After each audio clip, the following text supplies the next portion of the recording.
Queridos, nós vamos continuar nossa jornada pela carta de Tiago. Hoje nós vamos caminhar mais um pouquinho. Então abram comigo, por favor, em Tiago, capítulo 3. Nós estamos numa das sessões mais conhecidas de Tiago,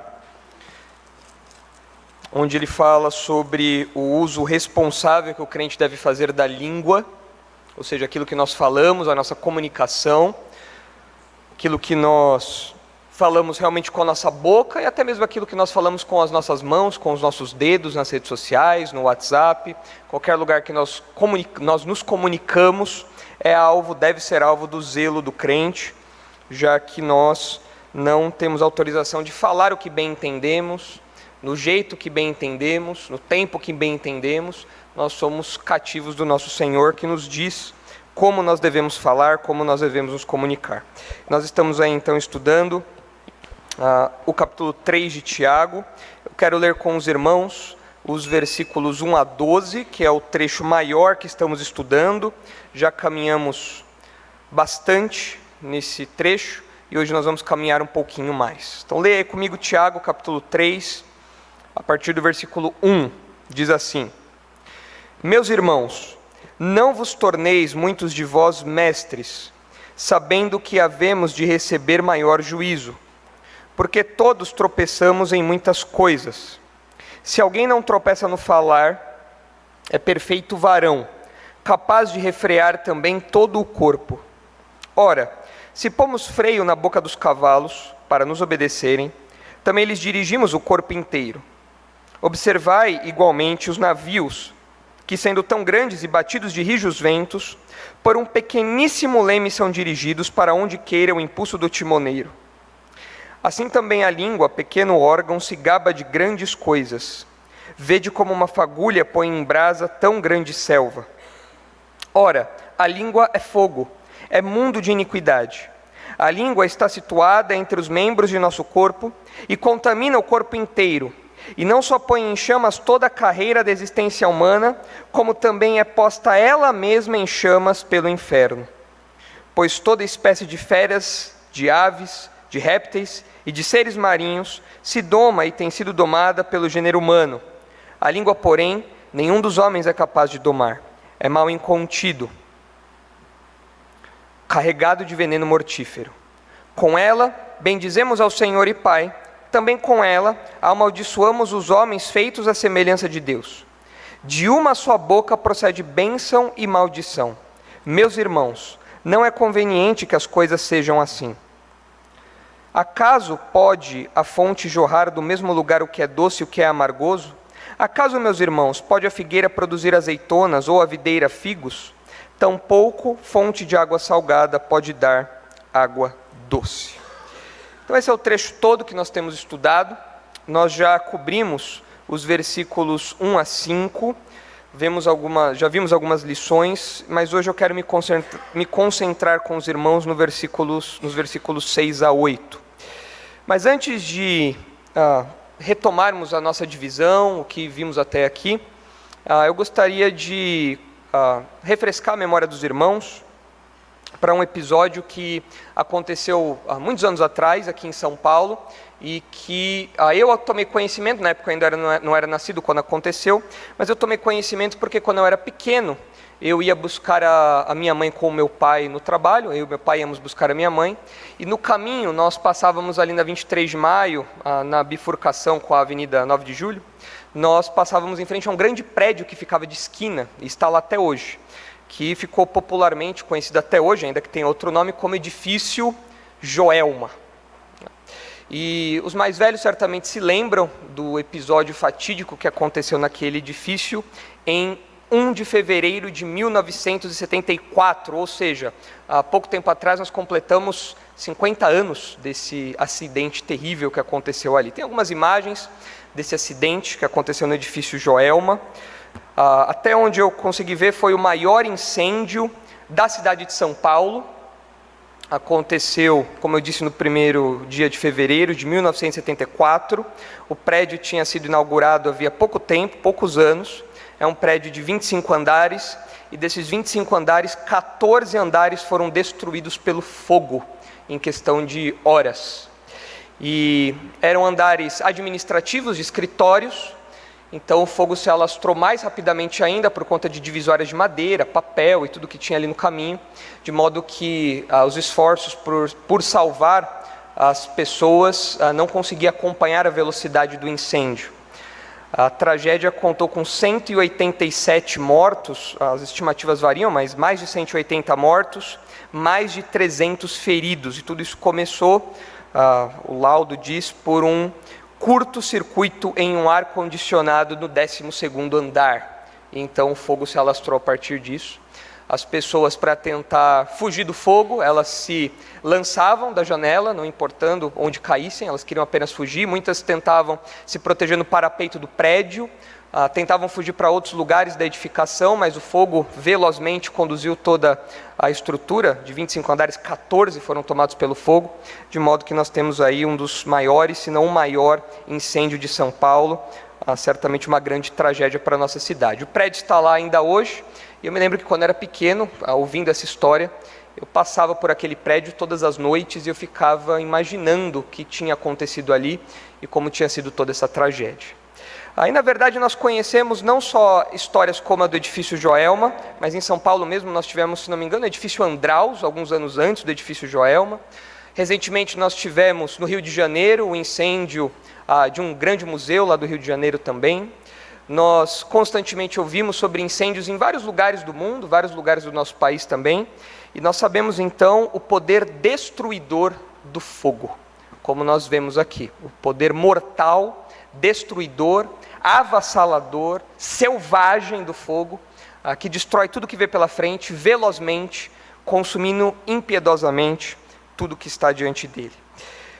E conhecendo o poder destruidor do fogo já nos seus dias, Tiago nos lembra de algo igualmente destrutivo. E ele compara isso justamente com o fogo. E ele fala que é a língua. A língua tem um poder altamente destrutivo, mortal, veloz, que destrói com selvageria também. E Tiago apresenta agora para nós, nos versículos 6 a 8, uma das razões pelas quais nós devemos ser cuidadosos com a língua. Nós temos defendido, nesse trecho todo, dos versículos 1 a 12, que existem aqui 4 razões para sermos cuidadosos com a fala. Essa é a nossa mensagem central. O crente é alguém especialmente zeloso no uso das palavras. Por quê? 4 razões. Nós já vimos, a primeira razão é porque a língua será julgada pelo Senhor, isso está lá no versículo 1. Em segundo lugar, a segunda razão é porque a língua exerce influência decisiva no homem. E em terceiro lugar agora, dos versículos 6 a 8, nós veremos que devemos ser cuidadosos com a língua, porque a língua guarda perigos mortais. E a ilustração que Tiago traz para nós é justamente a ilustração do fogo. Nesses versículos que estão aqui, ele não deixa a nossa mente ir longe dessa figura. Já naqueles dias, isso era conhecido, o poder do fogo, o poder de um incêndio. Nós conhecemos isso hoje, apesar de toda a tecnologia que temos, apesar de todos os recursos que nós temos para parar essa força, ainda assim nós temos dificuldade de vencer isso muitas vezes, somos surpreendidos por isso, temos tragédias no nosso país, fora do nosso país envolvendo isso, e agora Tiago aplica isso à língua. Ou seja, dentro do seu corpo, em meio aos membros do seu corpo, você tem um instrumento de destruição imenso, uma destruição nuclear dentro da sua boca, que pode causar estrago tanto quanto um incêndio voraz como o que nós acompanhamos aqui em São Paulo. Então eu quero mostrar para os irmãos o que diz esses versículos. Nós vamos nos concentrar só nos versículos 6, 7 e 8, mantendo a nossa mente dentro dessa imagem, dessa ilustração que Tiago está trazendo para nós. E notem o seguinte, esses versículos, eles mostram um lado feio da comunicação afetada pelo pecado. Nós já vimos lá no começo, quando começamos a estudar esse assunto, nós vimos que existe algo de intrinsecamente digno na nossa comunicação. Nós compartilhamos o privilégio de nos comunicarmos, de ter esse instrumento de verbalizar os nossos comandos, os conceitos, de forma criativa, porque isso é algo que Deus nos deu, porque Ele próprio tem isso. Ele próprio criou todo o universo por sua palavra, Ele deu nome às coisas e Ele compartilhou compartilhou esse privilégio conosco. Então, é isso que torna a nossa comunicação intrinsecamente digna. Eu tenho que me preocupar com a minha comunicação no aspecto positivo, porque ela reflete um atributo, uma ação, uma qualidade do próprio Deus. Mas Tiago apresenta aqui para nós o aspecto negativo. Eu tenho que ser zeloso no uso das minhas palavras, porque o pecado mora em mim, e o pecado mora na minha língua, e o pecado mora na minha fala, e eu tenho que vigiar a minha língua. E a língua, Tiago diz aqui, talvez seja a principal, ou se não a principal, pelo menos uma das principais lutas que todos os crentes têm. Então acompanhe comigo o que diz aí, vamos equilibrar a nossa antropologia bíblica, ou seja, a visão que nós temos com o homem, sobre o homem, na sua dignidade, por ser imagem e semelhança de Deus, por poder se comunicar, por ter esse privilégio. Nós vamos equilibrar isso com a hamartiologia, ou seja, nós vamos equilibrar isso com a visão que a Bíblia nos traz sobre os efeitos do pecado em nós. E não é uma parte muito bonita, não é uma parte muito agradável, mas nós temos que passar por ela, e isso certamente será muito importante para a nossa vida cristã. Então vamos lá, devemos refrear a língua, devemos ser zelosos com a língua, porque a língua guarda perigos mortais. Versículo 6 começa assim: ora, a língua é fogo. Os irmãos devem olhar o versículo 5, que nós já estudamos da última vez, e perceberem que Tiago faz novamente o que ele tem feito repetidamente, que é transicionar entre os assuntos. Ele dá uma ilustração e ele prepara uma transição e engatilha o próximo assunto e muda para a próxima ilustração, e assim ele vai conectando toda a sua carta. E aqui não é diferente, ele ainda está falando do mesmo assunto, mas ele vai mudar agora a ilustração. E no final do versículo 5 ele diz que uma pequena fagulha põe em brasas uma grande selva. Tiago estava falando que a língua, apesar de pequena, ela causa um estrago muito grande. Apesar de parecer algo insignificante, apesar de parecer algo mínimo, o estrago, o potencial de destruição é muito grande. E ele termina essa seção da sua ilustração falando que uma pequena brasa pode incendiar uma floresta inteira. Mas ele já estava introduzindo para nós a figura do fogo aqui. E agora ele vai se concentrar no aspecto destrutivo disso. E por isso no versículo 6 ele começa: ora, a língua é fogo. E essa fagulha que ele diz aqui, que põe em brasas tão grande selva, fica evidente então que é a nossa comunicação, aquilo que nós falamos. É o modo como nós comunicamos, as palavras que saem da nossa boca, as palavras que saem dos nossos dedos, o modo como nós falamos com as pessoas. Isso, Tiago diz, é uma brasa que pode incendiar uma grande selva. E com essa ilustração agora que Tiago introduz para nós, ele quer mostrar, como eu já disse, o potencial destrutivo da língua, e nós temos que ter isso em mente. Nós temos um instrumento poderosíssimo para o mal dentro de nós, nós temos que ter noção disso. Ele quer também mostrar com a figura do fogo a propagação veloz e intensa, de modo que as nossas palavras elas podem velozmente propagar a destruição e assumir proporções que nós talvez no primeiro momento não imaginemos, fazendo ecos, fazendo ondas em lugares, em formas que nós não esperamos.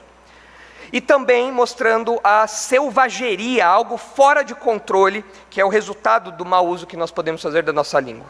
Então quando Tiago fala do fogo, ele traz todos esses objetivos consigo. Ele fala de algo violento, algo selvagem, algo que se propaga rapidamente, intensamente, e é algo que deixa tudo em cinzas, com um potencial destrutivo incalculável.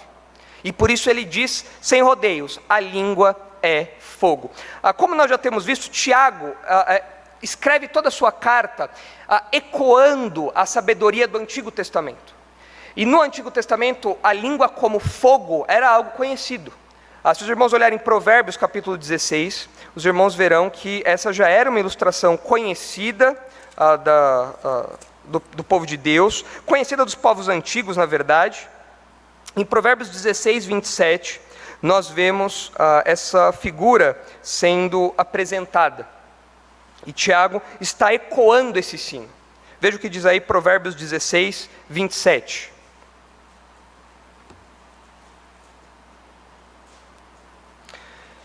Provérbios 16, 27. O homem depravado cava o mal, e nos seus lábios há como que fogo ardente. Depois, na sequência, ele diz: o homem perverso espalha contendas, e o difamador separa os maiores amigos. São coisas que são feitas com a linguagem, com a comunicação, e o autor de Provérbios aqui deixa claro que o homem mau, ele tem dentro de si um instrumento que é como fogo, que promove a destruição, que se alastra, que tem todas essas características que Tiago está importando para cá agora. Mas ele não diz apenas que a língua é fogo, ele continua falando que a língua é fogo e é mundo de iniquidade. Ou a gente poderia traduzir de uma outra forma, falando que é mundo iníquo. Em Tiago, quando nós lemos a palavrinha mundo, nós temos que ter em mente o sentido teológico que Tiago faz da palavra aqui. Porque quando nós falamos a palavra mundo, tanto na Bíblia como fora da Bíblia, isso pode ter vários sentidos. Você pode pensar no planeta Terra, você pode pensar nos habitantes da Terra. Mas aqui, quando Tiago fala de mundo na sua carta, ele tem um uso teológico muito específico. Se os irmãos olharem o capítulo 1, versículo 27, Tiago já usou a palavrinha mundo. E a partir desse uso nós já conseguimos entender um pouco qual é o uso teológico que Tiago faz dessa expressão. Ele diz: a religião pura e sem mácula, Tiago 1,27, a religião pura e sem mácula para com o nosso Deus e Pai é esta: visitar os órfãos e as viúvas nas suas tribulações e a si mesmo guardar-se incontaminado do mundo. Então aqui nós já entendemos que mundo não é necessariamente um lugar físico, no qual nós estamos, mas mundo parece ser um sistema de pensamento, um modo de vida que é contrário a Deus. E o crente, então, ele se afasta disso, ele não se contamina com aquilo. Mais adiante, nós chegamos no capítulo 2, no versículo 5, e nós vemos Tiago usando novamente essa palavrinha. Ele diz: ouvi, meus amados irmãos, não escolheu Deus os que para o mundo são pobres, para serem ricos em fé e herdeiros do reino que ele prometeu aos que o amam. De novo, não cabe aqui a ideia de mundo como lugar físico. Mundo aqui é um conjunto de valores, de juízos que uma pessoa tem e que faz com que ela avalie as situações ao redor dela. É um modo de pensar. Mais para frente, depois do capítulo 3, no capítulo 4, Tiago usa de novo essa expressão, e agora ela fica transparente, se é que ainda não ficou, para nós, como mundo sendo um sistema de pensamento que se opõe a Deus. Veja aí o que diz Tiago 4,4. Infiéis, não compreendeis que a amizade do mundo é inimiga de Deus? Aquele, pois, que quiser ser amigo do mundo, constitui-se inimigo de Deus. Ou seja, quando Tiago usa essa palavra na sua carta, ele pensa justamente nesse modo de vida, nesse sistema de pensamento, nesses valores, nesse modo de pensar que é contrário a Deus, e que é a marca dos incrédulos por aí, é a marca do homem ímpio, é a marca do homem perdido. Mas ele está falando que a língua é isso. A língua é um mundo iníquo. Ou seja, a língua é um sistema, ela é parte de um sistema depravado que se opõe a Deus, que tem valores diferentes dos valores de Deus, que se afasta de Deus, que promove o que Deus detesta, e Tiago fala que isso está de algum modo dentro de nós. A língua é esse mundo iníquo, é esse mundo de pecado, é esse mundo marcado pelo que é mal, é esse mundo marcado por aquilo que é distante de Deus, que odeia a Deus, e isso está dentro de nós. Tiago fala: a língua é um mundo de iniquidade, ou seja, ela própria é a expressão de todo um sistema, de todo um modo de vida, um modo de pensamento que é contrário a Deus. A língua para Tiago é a personificação da nossa própria natureza pecaminosa. Quando você pensa em ideias abstratas, em conceitos abstratos de oposição a Deus, de pessoas que não querem saber de Deus, que se afastam de Deus, você muitas vezes talvez pense de modo um pouco etéreo no campo das ideias. Tiago concretiza tudo isso e ele fala: você quer ver o que é na prática a sua natureza pecaminosa? Veja o modo como você fala. É uma expressão concreta da sua natureza pecaminosa. É uma expressão em miniatura de todo o potencial destrutivo desse sistema que se opõe a Deus e que nos rodeia. Isso está dentro de você. É uma parte pequena mas que nela você tem toda a expressão dessas sujidades, dessas ideias, desses valores contrários a Deus. De fato, a língua se tornou talvez a maior expressão da iniquidade presente do homem, do nosso estado caído, porque ela revela o nosso mundo interior cheio de transgressão, e as diversas e feias cores do pecado podem ser vistas na nossa língua. A nossa língua, de fato, ela é um instrumento que pode dar vazão para todo tipo de pecado. Nós usamos a língua, a nossa comunicação, a nossa fala, na mentira. Nós usamos a nossa língua, a nossa comunicação, a nossa fala, na fofoca. Nós usamos para promover a imoralidade, com piadas sujas, com gracejos, com coisas de duplo sentido, com descrições indecentes, indevidas. Nós blasfemamos, é possível que o ser humano use sua língua para blasfemar, jogar impropérios, proferir impropérios contra Deus. Nós usamos a nossa língua para brigar, inclusive na internet, no celular, no WhatsApp, pessoalmente. Nós fazemos isso. Nós usamos a nossa língua para ofender os outros, diminuindo os outros, ofendendo diretamente os outros, tentando denegrir a imagem deles. Nós podemos usar a língua para enganar no sentido de roubar e furtar, fazer as pessoas caírem em golpes, fazer as pessoas seguirem por um caminho que vai levá-las a quebrarem ou coisa do tipo. Nós podemos usar a nossa língua para promover falsos ensinos, como as seitas fazem, os falsos mestres fazem. Ou seja, todo tipo de pecado que você imaginar tem uma expressão verbal, tem uma expressão que passa pela sua boca, que passa pela sua língua. Por isso ela é um mundo de iniquidade, porque tudo que está ao nosso redor parece que foi compactado, e por causa do defeito do pecado está dentro de nós agora, e nós convivemos com isso. E é por isso que é algo mortal e é algo perigoso, porque aquilo que nós vemos lá fora nos acompanha o tempo todo, e é um mundo de iniquidade, é um mundo iníquo. E Tiago continua a sua descrição. Ele diz: a língua está situada entre os membros de nosso corpo e contamina o corpo inteiro. A ideia aqui de corpo inteiro não é apenas que a língua pode, de algum modo, influenciar outras partes do nosso corpo, como aquilo que nós fazemos com as nossas mãos, com os nossos olhos, com os nossos ouvidos. A ideia de corpo inteiro aqui é o indivíduo como um todo.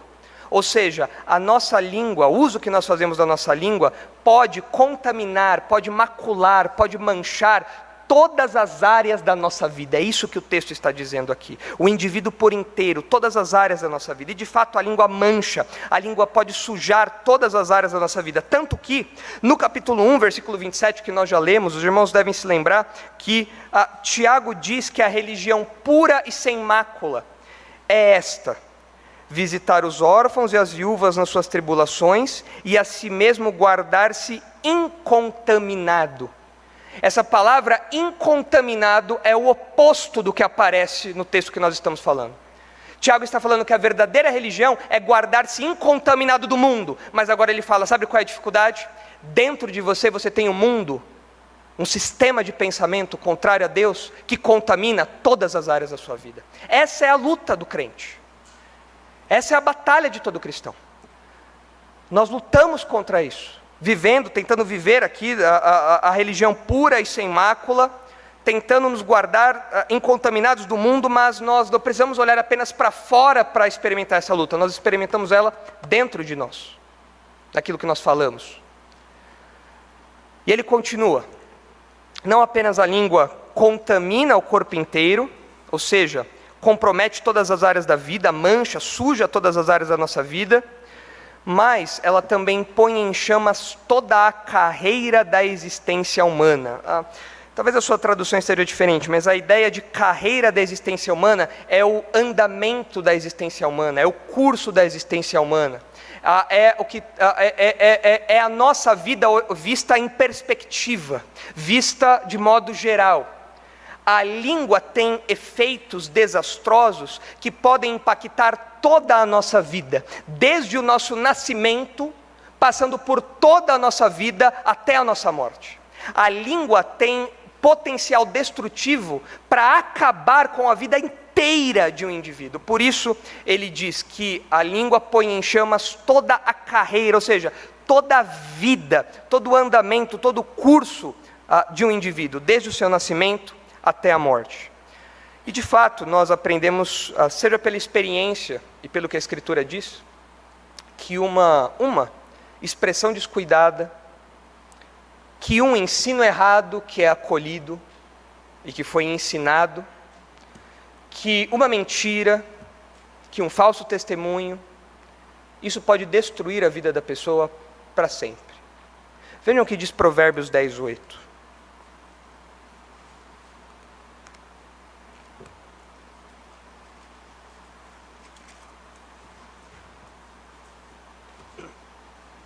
Provérbios 10:8.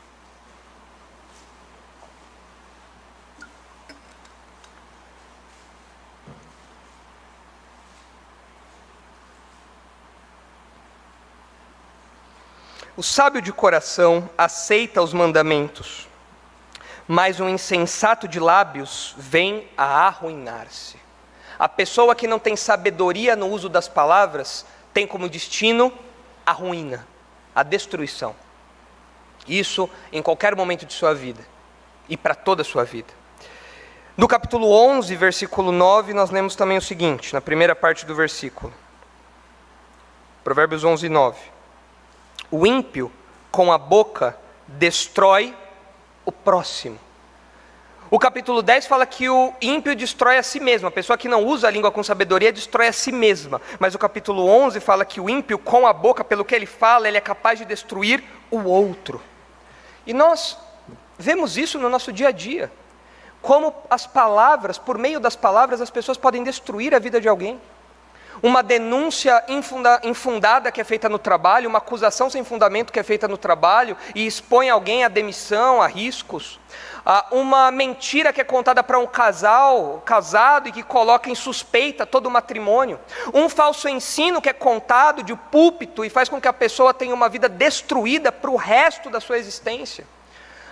Tudo isso tem um potencial destrutivo para toda a vida do indivíduo, para toda a vida daquela pessoa. E não apenas para si mesmo, mas para o outro, para a pessoa que está próximo, para a pessoa que está diante de você. É isso que Tiago está falando aqui para nós. Mas ele continua aí, Tiago não nos dá descanso, porque ele vai jogando mais definições, mais adjetivos, ele vai jogando mais descrições de como é essa língua. E o meu objetivo é que nós saiamos daqui assustados com o que Tiago diz. Porque diante de um quadro como esse, eu tenho que fazer um uso mais sensato, mais cuidadoso da minha língua. Porque eu tenho uma bomba nuclear pronta a me destruir e destruir os meus irmãos, destruir a minha igreja. E eu preciso fazer isso com cuidado. Eu preciso usar essa língua com zelo, com dedicação, com esmero, como Tiago diz que nós temos que fazer, ecoando todo o ensino do Antigo Testamento. E ele continua aumentando a gravidade, mostrando como de fato a nossa língua é perigosa. Ele diz depois disso, que a língua põe em chamas toda a carreira da existência humana, como também é posta ela mesma em chamas pelo inferno. A palavra que Tiago usa aqui para inferno, a palavrinha Gehenna, é uma palavra que talvez os irmãos já tenham ouvido, é uma palavra para se referir, uma das palavras para se referir ao inferno. E esse era o nome popular que era dado a um vale que ficava fora de Jerusalém. E nesse vale fora de Jerusalém, inicialmente, essa região era usada no culto a Moloque. E os irmãos sabem como era a adoração a Moloque, isso envolvia o sacrifício de bebês, de crianças ali. E por conta dessa prática pagã terrível, depois de pararem de fazer aquilo naquela região, aquele vale não era mais usado para isso, mas ele não era usado para mais nada a não ser queimar lixo. E constantemente o lixo era queimado nesse lugar, nesse vale, nesse Gehenna. Tanto que nos dias de Jesus, a fama do lugar já era essa, isso já era conhecido. Essa palavra acabou tendo um sentido metafórico. Quando você falava de Gehenna, você falava de um lugar onde o fogo não se apagava, um lugar de destruição, um lugar de condenação eterna. Não é por acaso que em Mateus 10, 28, se os irmãos me acompanharem, os irmãos verão o uso que Jesus faz desse termo, desse conceito que era corrente naqueles dias. Mateus 10, 28.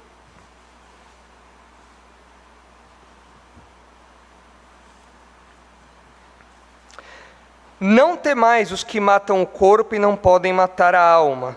Temei antes aquele que pode fazer perecer no inferno, a palavrinha aqui, tanto a alma como o corpo.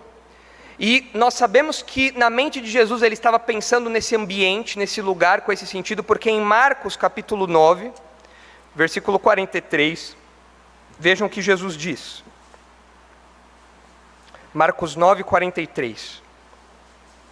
E se a tua mão te faz tropeçar, corta, pois é melhor entrares maneta na vida, do que tendo as duas mãos, ires para o inferno. E aí Marcos completa, para o fogo inextinguível. Por quê? Porque naquele lugar, o fogo não apagava.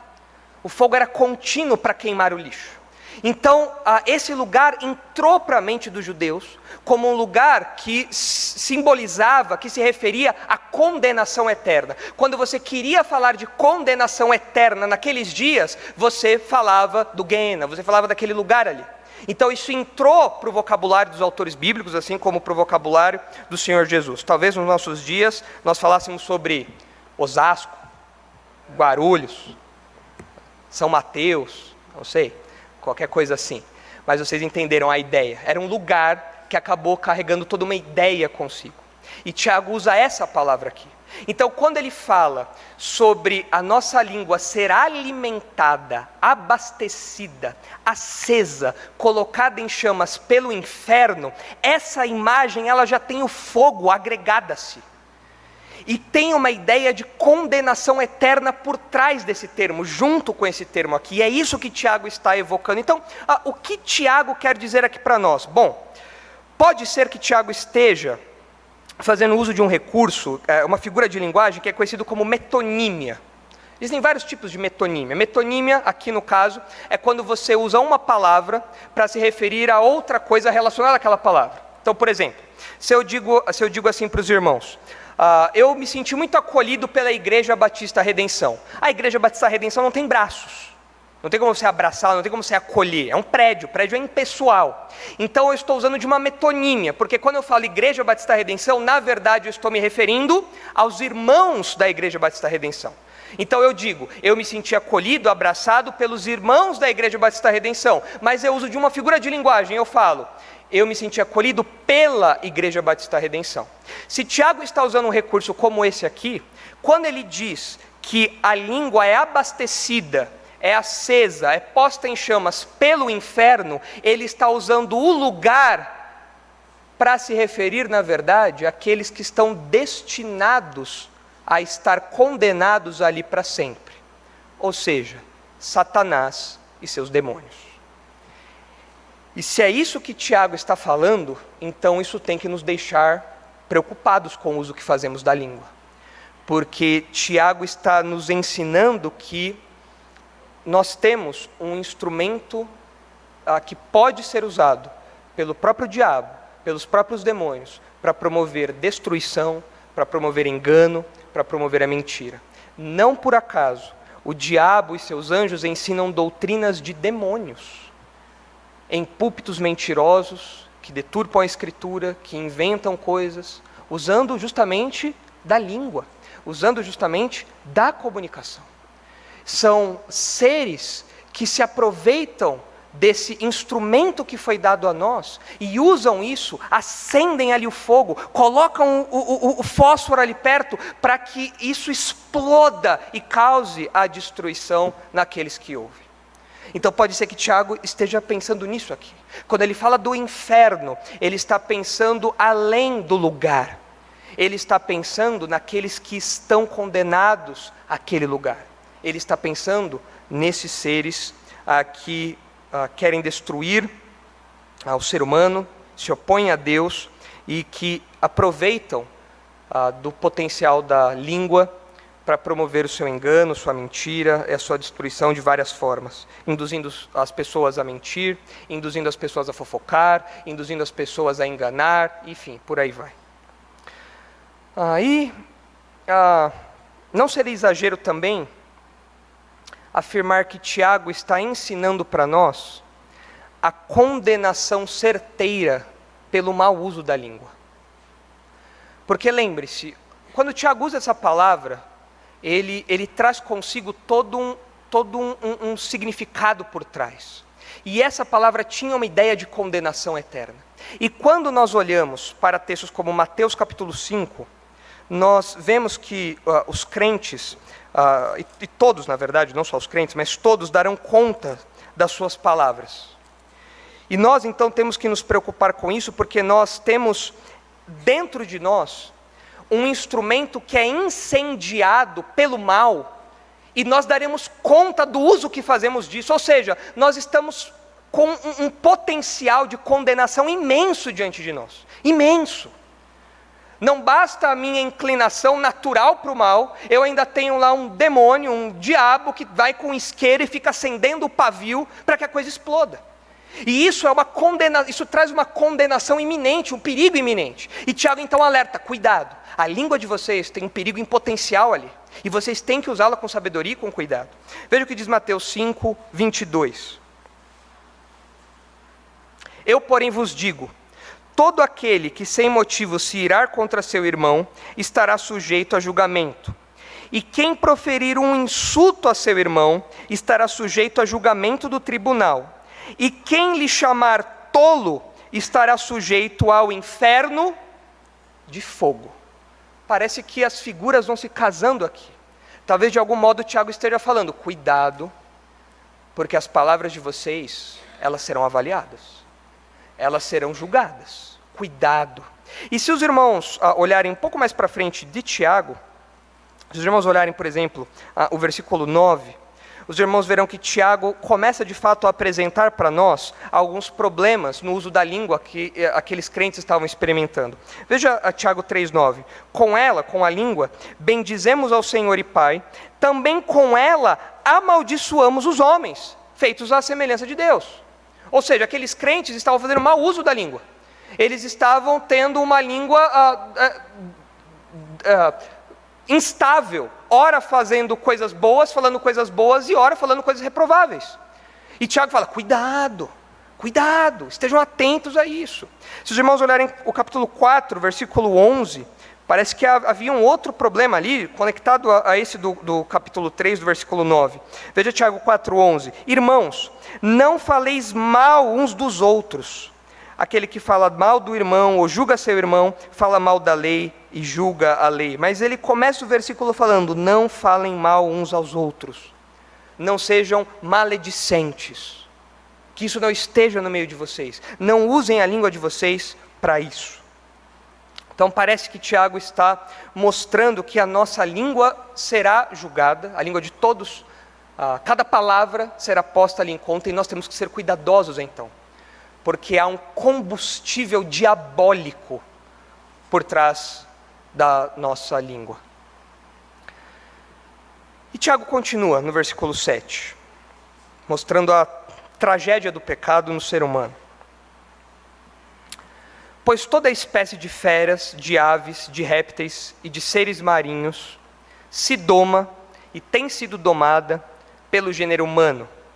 A língua, porém, nenhum dos homens é capaz de domar. Parece que Tiago tem em mente o relato de Gênesis 1, onde é dito que ao homem foi dada autoridade e domínio sobre todos os animais, as aves do céu, os peixes do mar, os répteis, os seres que andam sobre a terra. Parece que Tiago está chamando essa figura aqui, essa era uma figura comum no Antigo Testamento, e parece que Tiago está chamando isso aqui e falando, olha, de fato, lá atrás nos foi dada autoridade para dominar toda a criação, e nós temos feito isso. Nós temos dominado os cavalos, nós temos dominado as aves, nós temos dominado os animais, nós temos dominado toda a criação, mas nós dominamos elefantes, nós dominamos leões, nós dominamos rinocerontes, hipopótamos, nós dominamos os maiores animais, os mais poderosos, os mais velozes, os mais fortes, os mais selvagens, mas nós não conseguimos dominar a língua. É um absurdo isso. Você já foi no zoológico? Como que o ser humano consegue adestrar, cuidar de um animal, montar em um animal que é 20 vezes o tamanho dele, que pesa toneladas? Como que o ser humano consegue fazer isso, mas não consegue controlar a própria língua, que não pesa nem 300 gramas? Como pode isso? Tiago fala, olha só o ponto que o pecado fez a nós chegarmos. A nossa língua é incontrolável, nós não conseguimos dominar a nossa língua. Não dá mais. Nós dominamos toda a criação. Temos feito isso, Tiago diz. Mas esse controle foi afetado, esse domínio dado ao homem foi afetado de tal modo que agora o homem não consegue dominar a própria língua, algo muito menor do que os animais. E isso, irmãos, é uma espécie de paradoxo que nos deixa perplexos, porque essa semana os irmãos devem ter visto aquele milionário, o Elon Musk, colocou em órbita pela terceira vez, a maior nave da história. Pesa não sei quantas 1000 toneladas, vai a não sei quantos 1000 quilômetros por hora. O negócio é impressionante. E você vê o vídeo e você fica, uau! O ser humano está conseguindo dominar os astros. O ser humano está conseguindo dominar, e o Elon Musk quer fazer isso, quer dominar Marte, a Lua, as estrelas. Nós queremos dominar os outros planetas. Esse é o desejo do Elon Musk. Tem uma colônia em Marte. Eu não vou para lá, mas se você quiser ir lá, talvez o terreno seja mais barato do que em São Paulo, né? Que um apartamento de 28 metros quadrados. Mas esse é o desejo dele. E veja só, o ser humano tem avançado nisso. Nós olhamos para o próprio Elon Musk, o que ele tem feito na parte de biotecnologia com aqueles chips, chips neurais. Ele falou, olha, nós estamos colocando chips na cabeça das pessoas, e não tem nada a ver com o número da besta, chip da besta, tem nada a ver isso daí. É a tecnologia avançando, é o domínio do homem, indo adiante, executando aquilo que foi dado lá em Gênesis, do que nós chamamos de mandato cultural. Ou seja, o homem pega a criação e ele vai produzindo, desenvolvendo em cima daquilo, e é fantástico isso. Pessoas que talvez tenham seus movimentos reduzidos por tetraplegia, paraplegia, agora com essa tecnologia talvez possam, quem sabe, voltar a andar, e é maravilhoso imaginar uma coisa dessa. Você olha para a inteligência artificial e você fica bobo. Como você, lá na época dos maias, dos incas e dos astecas, você tinha que usar a enciclopédia Barça. É muito tempo isso. Muito tempo. O Júlio já era velho daquela época, né, Júlio? Mas você tinha a Barça. E agora você dá um comando e o ChatGPT já traz tudo para você. Você fala, meu Deus, onde o ser humano tem ido? Quais são os limites de domínio do ser humano?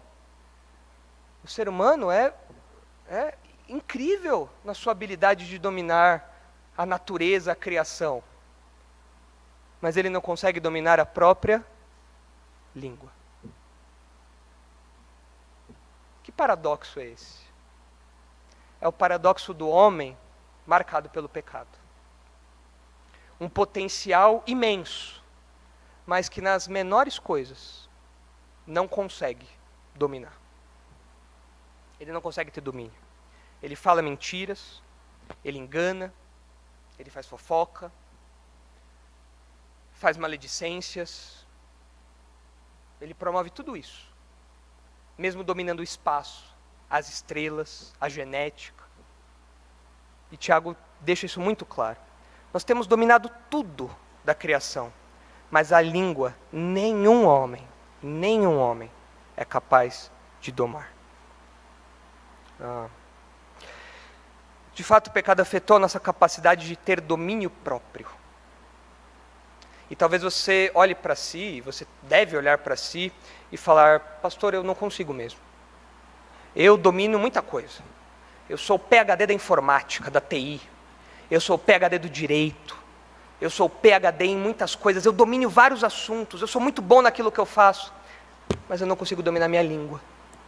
Eu sou fofoqueiro. eu minto, eu uso palavras erradas, eu falo quando não devo, eu não tenho sabedoria no uso das minhas palavras. Às vezes eu falo sem pensar e quando eu vejo o estrago já está feito. Às vezes eu falo do tom errado, pastor, eu não sei, eu não consigo, eu não tenho domínio. Eu não consigo controlar, às vezes as pessoas falam algo, eu devolvo, bateu, levou, eu não consigo dominar. Se você me der um trabalho para fazer profissional, acadêmico, vai ser o melhor que você viu na sua vida, mas quando é para não responder uma ofensa no trânsito, eu não me seguro. Pastor, eu não consigo. Esse é o paradoxo do ser humano. É por isso que em Gálatas 5, 22, nós lemos que o domínio próprio não é uma ação humana. Nós não conseguimos promover o domínio próprio. Tiago deixa isso claro para nós aqui. O pecado afetou a nossa capacidade de dominar a nós mesmos. E quando o apóstolo Paulo fala do fruto do Espírito, em contraste com as obras da carne, ele diz o seguinte, Gálatas 5, 22, mas o fruto do Espírito ou seja, o Espírito produz essas coisas no crente: amor, alegria, paz, longanimidade, benignidade, bondade, fidelidade, mansidão. E a lista termina com domínio próprio. Domínio próprio é uma palavra que se aplica a várias áreas, não só ao uso das palavras, ao uso da língua. O campo sexual, no domínio próprio para várias coisas, mas também no uso da língua. Um incrédulo, ele não consegue promover o domínio próprio, porque ele é dominado pelo seu pecado. E não bastasse a sua própria natureza pecaminosa, que já é um mundo de iniquidade, na língua, ele ainda tem o próprio inferno com o isqueiro lá acendendo, causando destruição. Então é impossível o incrédulo promover esse tipo de coisa. É por isso que nós precisamos da ação do Espírito Santo. Esse é o fruto do Espírito. Se você olha para a sua vida e você fala, pastor, eu não consigo produzir domínio próprio, eu já fui em várias sessões de coach, eu já fui no psicólogo, eu já fui no psiquiatra, já vi vídeos do Pablo Marçal, já li vários livros de autoajuda, eu não consigo dominar a minha língua. Se você parar de ver Pablo Marçal, já vai ajudar muito, muito, demais. Mas, mesmo que você vá para o Tibete, com os monges lá tibetanos, você não vai conseguir ter domínio próprio, porque isso é uma ação do Espírito Santo. Você precisa ser habitado pelo Espírito Santo. Para você poder controlar a sua língua em algum grau mínimo, você precisa do Espírito Santo habitando em você. Caso contrário, você está perdido. A sua língua é um mundo de iniquidade, posto em chamas pelo inferno, e não há esperança para você ter domínio próprio. Você precisa do Espírito Santo habitando em você, produzindo esse fruto em você, para que você não seja mais dominado pelas obras da carne, que ele diz nos versículos 19 e 20, veja só, e de Gálatas 5.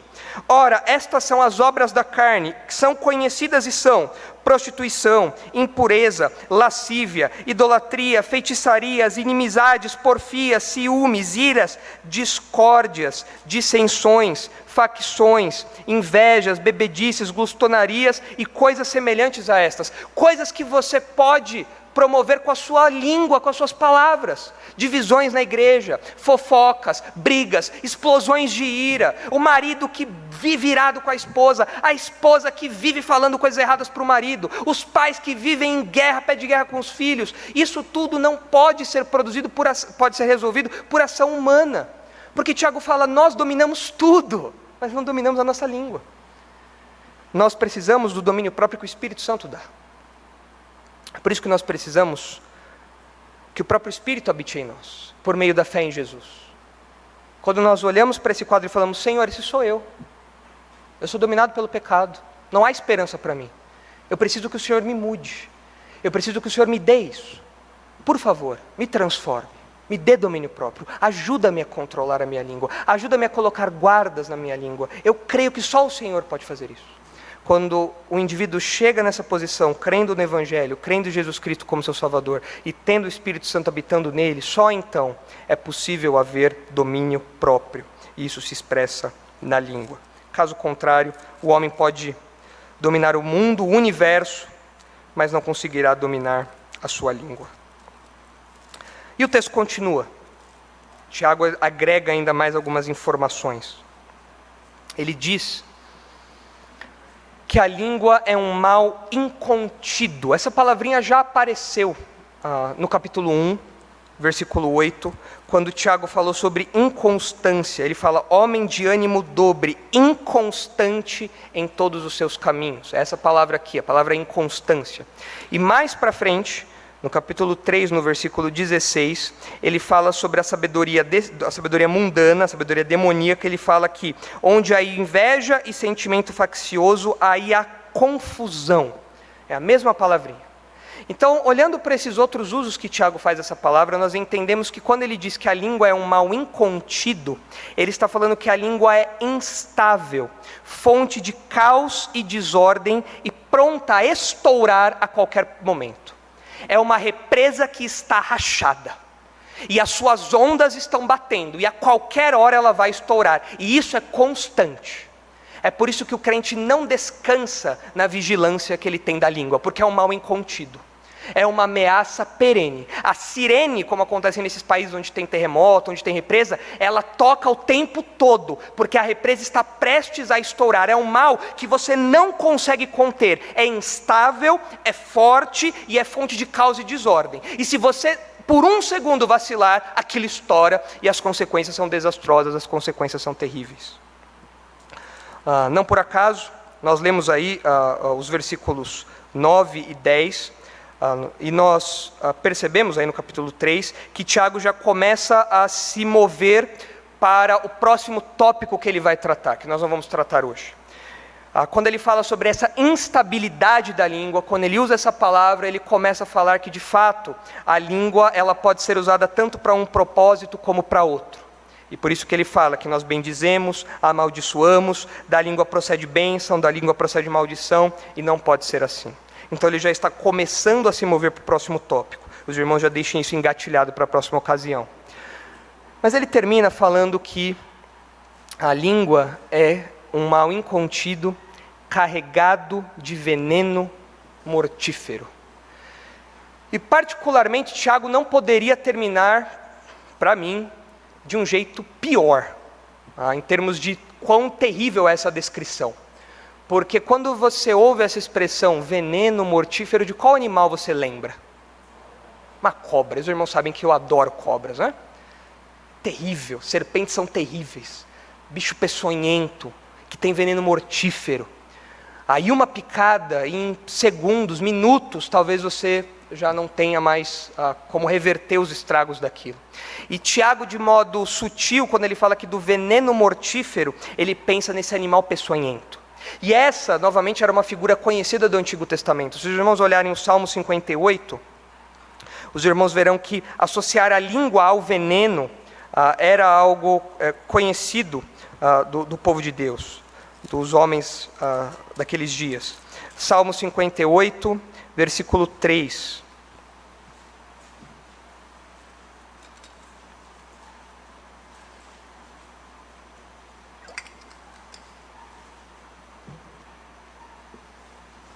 Salmo 58, 3. Desviam-se os ímpios desde a sua concepção, nascem e já se desencaminham, proferindo mentiras. O que o texto está falando é que o pecador já nasce pecando, inclusive usando a língua para o mal. Os bebês não sabem nem verbalizar direito as coisas, mas eles já proferem mentiras, é o que o texto está falando. Eles já, de algum modo, usam a sua comunicação para o engano. E vejam o versículo 4. Tem peçonha semelhante à peçonha da serpente. São como a víbora surda que tapa os ouvidos. É a serpente aqui, que nunca para a sua língua, o tempo todo ali, pronta a dar o bote e destilar seu veneno. Se os irmãos virarem um pouquinho as páginas da Bíblia, vão chegar no Salmo 140.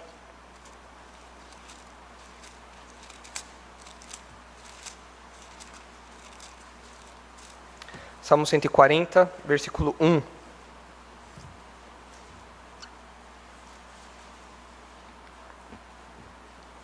Diz assim: um mestre de canto, Salmo de Davi, inclusive, a título de curiosidade, isso faz parte do Salmo. Okay?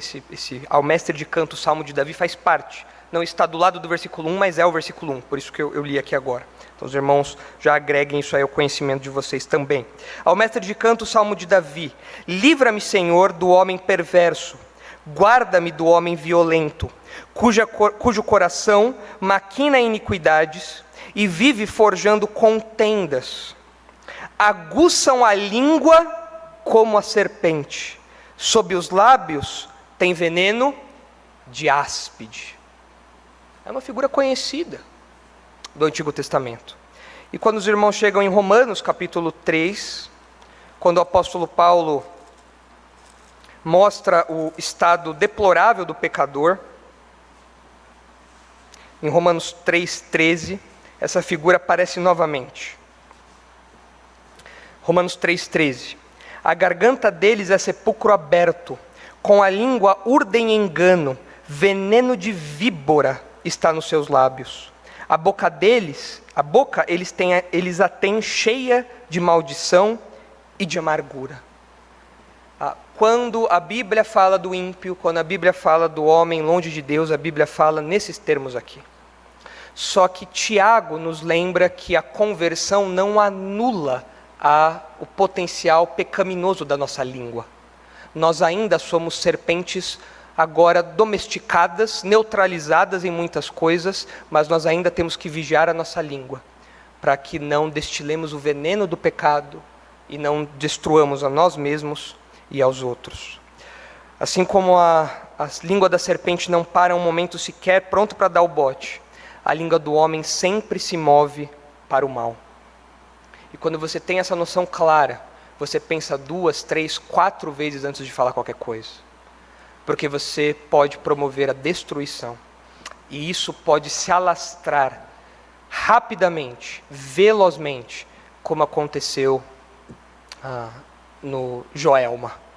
Em poucos minutos, toda a sua vida pode estar destruída, ou a vida de outra pessoa pode estar destruída, porque você, com uma única palavra, colocou incêndio em toda uma floresta e destruiu a sua vida e a vida de outra pessoa. Tiago mostra esse quadro para nós a fim de nos alertar que nós precisamos ser cuidadosos com o uso que fazemos da língua. E em especial, no versículo 1, Tiago se dirige aos mestres, professores, pastores, homens que ensinam a palavra de Deus. Têm uma grande responsabilidade, porque eles podem causar uma destruição sem precedentes na vida das pessoas. Porque podem usar desse veneno para promover o engano, a mentira e o erro. E é isso que os falsos mestres fazem. Veja o que diz Romanos 16, se nós vamos terminar lendo esse texto. Que Deus nos livre dos falsos mestres, que Deus livre os irmãos dos falsos mestres, daqueles que promovem o engano, a mentira, por meio das palavras, destilam veneno e conduzem à morte. Veja o que diz Romanos 16, versículo 17. Rogo-vos, irmãos, que noteis bem aqueles que provocam divisões e escândalos, em desacordo com a doutrina que aprendestes, afastai-vos deles. Porque esses tais não servem a Cristo nosso Senhor, e sim a seu próprio ventre, e com suaves palavras e lisonjas, enganam o coração dos incautos. Não apenas esse texto, mas tantos outros textos. Paulo alerta Timóteo, Paulo alerta Tito, Paulo fala, olha, os falsos mestres, eles enganam com as palavras. Vocês precisam calar esses homens. Vocês não podem cair no ensino desses homens. Vocês não podem dar lado às palavras desses homens, porque esses homens têm um ensino destrutivo. A língua deles é uma língua de veneno. As palavras deles são palavras de morte. E se vocês derem ouvido, isso vai se alastrar, isso vai destruí-los, isso vai conduzi-los à morte. Que Deus nos livre disso lá fora, dos falsos mestres, mas que Deus nos livre dos impactos terríveis do mau uso da língua aqui dentro. Dentro da nossa igreja, dentro da nossa casa, dentro da nossa própria vida, dos ambientes por onde nós andamos. Que, como Provérbios diz, as nossas palavras sejam fonte de cura, de medicina, e não de fogo, de destruição e de morte. Por isso que nós estamos defendendo aqui, nossa mensagem central, que o crente é alguém especialmente zeloso no uso das palavras. E a razão que nós vimos hoje é que devemos ser cuidadosos com a fala, porque a língua guarda perigos mortais. É uma maravilha, é um privilégio nós podermos nos comunicar como fazemos, presente de Deus. Mas o paradoxo é que o pecado habita em nós. E nós temos que ser cuidadosos com o uso que fazemos da nossa língua, porque senão uma pequena brasa pode colocar todo um prédio, toda uma floresta, toda uma vida em chamas e destruir isso para sempre. Vamos orar. Santo Deus, nós agradecemos porque a Tua palavra nos descreve com perfeição, com exatidão. Tiago não poupa descrições, adjetivos, ilustrações, para deixar claro o quão comprometida está a nossa comunicação, as nossas palavras por causa do pecado. E isso, Pai, tem que nos fazer pessoas mais cuidadosas com as nossas conversas, com aquilo que escrevemos nas nossas redes sociais, no WhatsApp. Isso tem que nos fazer pessoas mais cuidadosas com aquilo que respondemos de pronto, de modo impensado muitas vezes. Ajuda-nos, Pai, a sermos pessoas sábias no uso das palavras. Que a nossa língua seja fonte de cura e não de morte. Que esse mundo de iniquidade que está dentro de nós, no meio do nosso corpo, seja neutralizado pela ação do Teu Espírito. Que esse veneno mortífero encontre o antídoto da ação do Teu Espírito e que sirva para promover o bem dos nossos irmãos, a edificação deles, e não a destruição e a morte. Livra-nos do ensino dos falsos mestres, Pai. Livra-nos do ensino daqueles que usam as palavras para promover essas chamas destruidoras, que destroem vidas, famílias, igrejas, países. Ajuda-nos, por favor, a estarmos livres disso lá fora, mas ajuda-nos a lutarmos contra os pecados da língua dentro de nós também. Ajuda-nos a vencer isso pela força que o Teu Espírito dá. E se há alguém aqui ainda que não conhece o Senhor Jesus e não tem o Espírito Santo, que o desejo por vencer esses pecados seja o primeiro passo para encontrar-se com o Senhor Jesus, crer nele como Salvador, ter o Espírito Santo habitando em si, e então poder, de fato, controlar a língua, ter domínio próprio sobre isso. É isso que nós pedimos, agradecidos em nome de Jesus. Amém.